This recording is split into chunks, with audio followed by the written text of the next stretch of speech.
My husband stole my bank account, draining it until only $5 remained. He then surprised my sister with a luxury car and a new house at her birthday party, where he publicly proposed to her. My parents supported his decision. The next week, my sister called about unpaid rent. I just smiled, knowing they'd soon be shocked by my surprise. I'm Kelly. Until recently, I thought I had my life all figured out. My husband, Frank, and I were happy living in a nice apartment in a good neighborhood. We both had stable jobs. I worked as a marketing manager, and Frank was the head of sales at a sports nutrition company. Our plan was simple: save money for a house and then start a family. We lived a modest life, sharing one car. Every morning, Frank would drop me off at work on his way to his office, and I would find my own way home in the evening. It wasn't always easy, but we stayed focused on our goals. Everything changed when Frank's sister, Julie, came to stay with us. She was a widow with 3 young kids, and after losing her husband in a tragic accident, our in-laws were very protective of her. They didn't want her to feel lonely, so they sent her to stay with us. Frank was thrilled when she arrived, eagerly helping her with her bags. I smiled and went along with it. Sure, it'll be nice to spend time together, I said. At first, Frank's kindness toward Julie and her kids was sweet. He played with the children, listened to her problems, and made sure they were comfortable. But as days turned into weeks, his attention to Julie became overwhelming. He started expecting me to help her too. Kelly, can you do Julie's laundries? Why don't you take her shopping? She needs a break. After working all day, I now had to take care of Julie and her kids as well. I was exhausted, but Frank didn't seem to notice. One day, he told me firmly, "Julie is going through a tough time. We need to make her feel comfortable. Can't you be more understanding?" I stared at him in disbelief. "Frank, I'm trying, but I'm exhausted. I work all day, then come home to cook and clean for everyone." I felt invisible, like my feelings didn't matter anymore. "I need a break too," I said, feeling exhausted and frustrated. Frank frowned, unhappy with my response. "Julie is a single mom. She needs our support. You should be more understanding," he argued. Frank's constant attention to Julie and her kids made me feel pushed aside. Days turned into weeks, and Julie showed no sign of leaving. After long, tiring hours at the ad agency, I would come home only to cook and clean for everyone. Frank often criticized me, making me feel like nothing I did was good enough. One evening, as he complained about the food being too spicy for Julie, I nearly broke down. "Frank, I'm doing my best. I'm tired too, you know," I said, holding back tears. He quickly snapped back, defending Julie. "She's exhausted and busy with the kids. She doesn't have time to cook." I took a deep breath, trying to stay calm. "I understand that, but no buts, Kelly. We need to support her," he interrupted firmly. I nodded silently, avoiding another argument. I knew Julie was struggling, but I was exhausted too. I just wanted our life to go back to normal. One evening, as I washed the dinner dishes, I thought about how much had changed between Frank and me. Something felt different, and I was scared of where this was heading. Then, Frank suddenly broke the quiet. "Kelly, we need to talk," he said, leaning against the kitchen counter. I dried my hands, a bad feeling settling in my chest. "What is it?" I asked, trying to stay calm. "Julie is thinking about moving here for a job," he said, sounding excited. My heart skipped a beat. This came out of nowhere. "Oh, that's unexpected," I said carefully. "Yeah, isn't it great?" Frank continued, not noticing my discomfort. "And here's what I was thinking. You could quit your job and stay home to take care of the house and kids." The plate in my hand nearly slipped. The plate in my hand almost slipped and crashed into the sink. "Excuse me, you can't be serious," I stammered. Frank's face was firm. "I am serious. Julie needs to work, and someone has to take care of the kids." I was shocked. "Frank, I'm not giving up my career to babysit someone else's children." "That's not fair." "What's not fair," he shot back, "is expecting Julie to do everything alone." I took a deep breath, trying to stay calm. "Let's think about this. Where does Julie plan to live if she gets this job?" Before Frank could answer, Julie strolled into the kitchen, grinning. "Oh, didn't Frank tell you? I'll be moving in here with my amazing brother. He's always been so supportive." I turned to Frank, my eyes demanding an explanation. He looked uncomfortable. "Kelly, can we talk about this later?" he muttered, avoiding my gaze. "No, Frank. We need to talk now," I insisted, my voice shaking. "I'm not okay with this. It's already crowded with just the 3 of us." Suddenly, Frank's face lit up as if he had a brilliant idea. "But, honey, this is perfect. We've been planning to buy a house anyway. Now we have an even better reason to move sooner. There will be plenty of space for everyone." I couldn't believe what I was hearing. "Frank, that's not the point. We can't just." Before I could finish, he cut me off, already distracted. "Sorry, Kelly. We'll talk later. I promised the kids I'd play with them. And just like that, he was gone, leaving me standing there, speechless. From that day on, things changed. Frank stopped driving me to work, always with the same excuse. Sorry, babe, I'm really busy this morning. I knew something was off, but I had no proof. I was now dealing with my commute alone, on top of everything else. One afternoon, I came home early, hoping to rest and maybe cook dinner in peace. But as soon as I walked in, I was met with chaos. Julie was lounging on the couch, glued to a reality TV show, while her kids ran wild. Julie, I said, trying to stay calm. What's going on here? She barely looked up. Oh, hey, Kelly. The kids were bored, so I let them play. I glanced around in horror. The walls were covered in crayon scribbles. The sofa had strange stains. My beloved houseplants were knocked over, dirt scattered everywhere. This isn't playing, Julie. This is destroying our home, I said, struggling to hold back my frustration. I spoke to Julie, but she just shrugged and turned back to the TV. They're just kids, Kelly. Relax, she said. I took a deep breath, silently counting to 10. Trying to steer the conversation in a better direction, I asked, Julie, Marty looking for a job? Any luck? She waved her hand dismissively. Oh, I've sent my resume to a bunch of places, but nothing good has come up. They all want too much work for too little pay. I'm not that desperate. I clenched my teeth, holding back my frustration.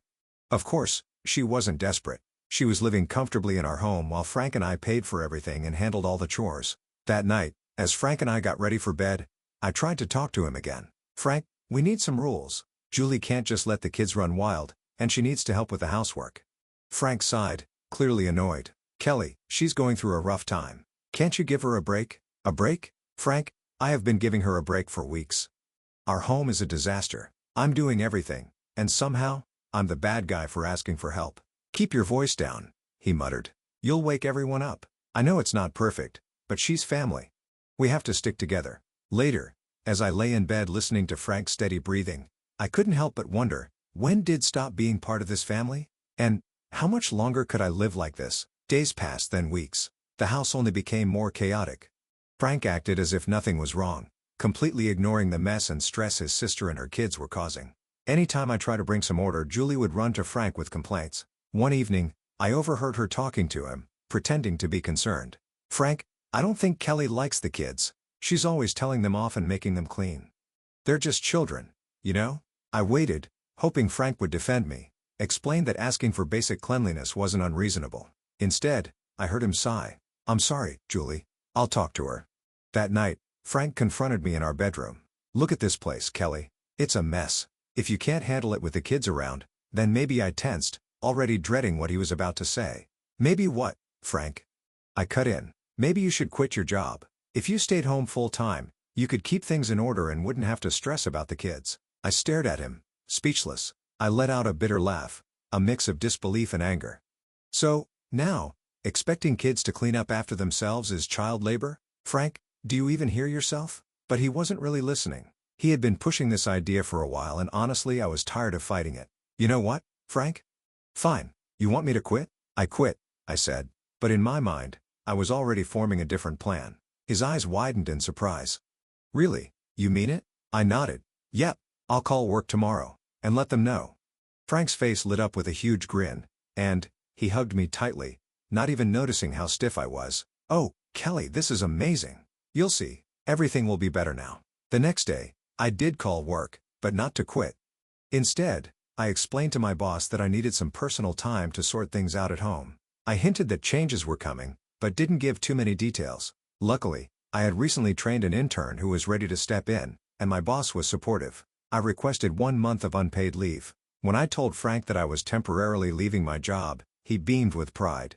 He even exchanged a knowing look with Julie, as if saying, see, I knew Kelly would understand the importance of family.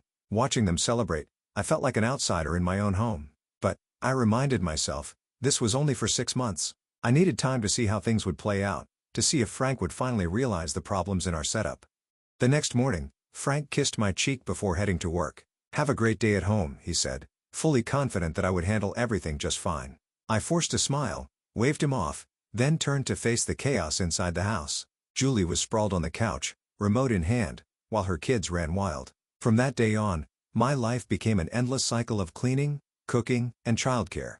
Each morning, I woke up at dawn to prepare breakfast, pack Frank's lunch, and spend the rest of the day scrubbing, washing, and running after Julie's kids. Meanwhile, Julie treated every day like a vacation. She often left the house to shop or meet friends for coffee, casually dumping her kids on me without a second thought. As the days blurred together, I found myself watching Julie drive off in Frank's car while I stayed stuck at home, drowning in housework and childcare. Frank, on the other hand, seemed completely unaware. He would come home, give me a quick peck on the cheek, and casually ask, "So, how was your day?" As if this was the life I had chosen. I had always dreamed of building a life with Frank, not sacrificing everything for his sister's comfort. One evening, as I served a dinner I had spent hours preparing, while Julie took a nap, Frank casually announced that Julie's birthday was coming up. He had planned something special and told her to keep the evening of the 14th free. On her birthday, we all drove to Polo's Mexican, the most expensive restaurant in town. It was a place Frank and I had once dreamed of visiting for our anniversaries but had always decided against to save money for a house. When we arrived, Frank's parents were already there. They greeted Julie warmly, showering her with attention, while barely acknowledging me. As we sat down, I felt more like an outsider than a guest at the celebration. The entire dinner conversation revolved around Julie, her struggles, her strengths, her dreams. I stayed quiet, feeling more invisible with each passing moment. After the main course, Frank stood up and tapped his glass for a toast. He spoke about how strong and resilient Julie was, saying how much he admired her. The room filled with applause. Then, he reached into his pocket and pulled out a small box. For a brief second, my heart leaped. Could this be for me? Was he about to show his appreciation for everything I had done? But as he turned toward Julie, my excitement vanished. "Julie, I know you've been struggling to get around with the kids," Frank said. He opened the box, revealing a set of car keys. "Happy birthday, sis. Here's your very own car, just like you always wanted." The room erupted in cheers and applause. Julie jumped up and hugged Frank tightly. "Oh my God, Frank, I can't believe this. You're the best brother ever." Meanwhile, I sat there, frozen, my mind racing. A car? He bought her a car? Memories flooded back. So many times I had told Frank that we needed a second car. Every single time, he had dismissed it, saying we needed to save money for our house. I swallowed hard, trying to stay calm. "Frank," I started, my voice shaking. I looked at Frank and asked, "Why did you buy such an expensive gift for Julie?" The room went silent. Everyone stared at us. Frank's smile faded slightly. "Well, Julie really needs a car. It's hard for her to take the kids to the park or the doctor, and she'll need it when she starts her job." His words hit me like a slap. "And, what about us? I've been asking for a second car for months." Frank's face hardened. "Kelly, you're home all day. You don't need a car." His dismissive tone felt like a punch to the stomach. How much did this car cost Frank? He shifted uncomfortably. $45,000. The room seemed to spin. $45,000? Your sister needed this car, but I didn't. My patience was gone. I had sacrificed my job, my dreams, and my identity for this family. Frank's face turned red with anger. "If you're going to be so selfish and difficult, fine. I'll take out a loan and put the money back." "No," I snapped, not caring about the scene we were causing. "I don't want a loan. I want you to sell the car and return our savings." Julie, who had been quiet until now, suddenly spoke up. "See, Frank? I told you she was controlling. She always wants to run everything."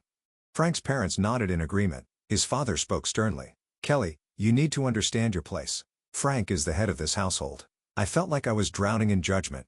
My heart pounded. Frank suddenly stood up, his chair scraping against the floor. "That's enough, Kelly. You've ruined the evening with your behavior. Don't you know how to act in public?" Tears welled up in my eyes, but I refused to let them fall. I took a deep breath, grabbed my purse, and stood up. "I'm leaving." My voice was steady. Frank, now ignoring the shocked looks from other diners, exploded. "Get out, you ungrateful freeloader. I'm the one making the money, and you dare to question me? Maybe if you actually worked, you'd have a say." His words hit me like daggers. I wanted to scream that I hadn't quit my job, that I was only on leave.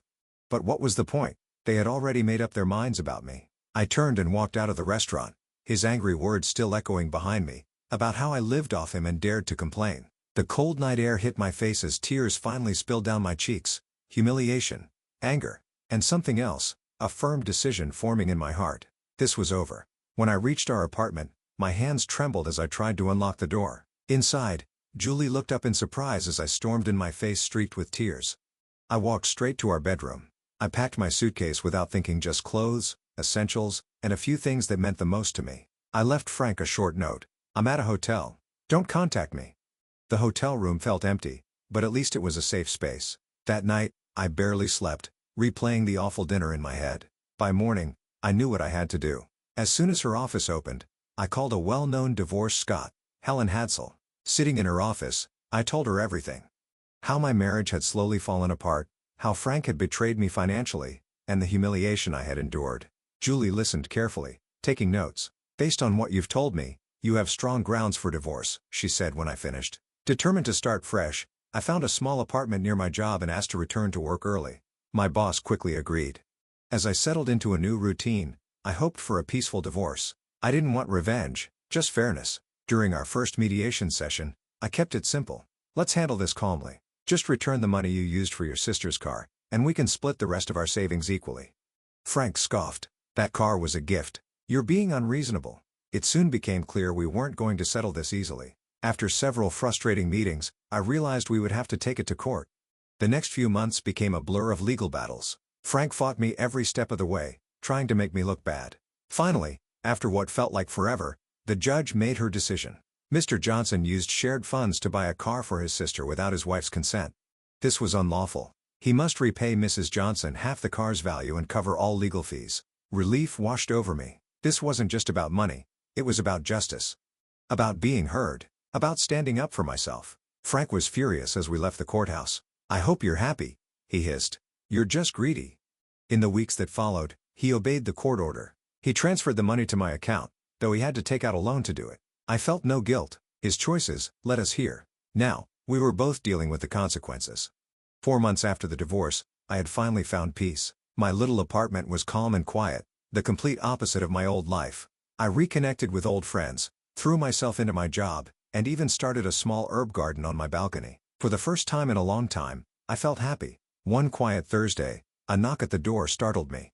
Peeking through the peephole, my heart skipped a beat. Frank. He looked tired, messy, and anxious. Curiosity got the best of me, and I opened the door. Kelly, he said, his voice rough. Can we talk? I hesitated but finally stepped aside to let him in. He glanced around my neat, cozy apartment. You look good, he said softly. And the place looks nice. Thanks, I replied cautiously. What brings you here? Frank collapsed onto the couch, clearly troubled. I messed up, Kelly. I see that now, he admitted. I came to apologize and ask for your help. I sat across from him, waiting for him to continue. He sighed heavily and confessed that he had lost his job due to company downsizing. He was struggling financially, still burdened by the loan for Julie's car. Julie refuses to sell the car or find a job, he said, rubbing his face. She says she's not ready yet. I felt a small sense of satisfaction, but I stayed calm. I'm sorry to hear that, Frank, I said evenly. But I don't see how I can help. He looked at me, desperation in his eyes. Our apartment is a mess. Julie doesn't clean, and the kids are out of control. We're at risk of eviction because of the mess and noise. He exhaled shakily. I finally understand. Julie isn't just struggling. She's using me, and I let it happen. As he spoke, I felt a mix of emotions, vindication, pity, even a bit of sadness. He finally saw the truth, but it was too late. Frank's voice wavered. I want a fresh start, Kelly. I know I don't deserve another chance, but I miss us. I've learned so much. Maybe with your help, we could fix things. For a moment, his words took me back to the early days of our marriage, our shared dreams, our plans for the future. But then, the pain of his betrayal, the humiliation, and all those months of feeling unseen and unappreciated came rushing back. I took a deep breath. Frank, I appreciate your apology, and I'm sorry for what you're going through. But I can't go back. His face fell, but he didn't give up. Kelly, I've changed. I see everything so clearly now. I spoke softly, but firmly. And I've changed too, Frank. These past few months have shown me my own strength and what I deserve. If you could betray me once, what's stopping you from doing it again when things get hard? I wouldn't, he insisted. I've learned my lesson. Maybe you have, I said gently, but that doesn't change my decision. I nodded. Maybe you have, but that doesn't change the fact that I've found happiness and freedom on my own. I enjoy making my own decisions without worrying about a partner who didn't appreciate me. Frank's shoulders slumped in defeat. So, there's no chance for us? He asked quietly. I stood up, signaling the conversation was over. It's best you leave, Frank. I really do hope things get better for you, but I'm not the solution. You need to rely on yourself and make your own choices.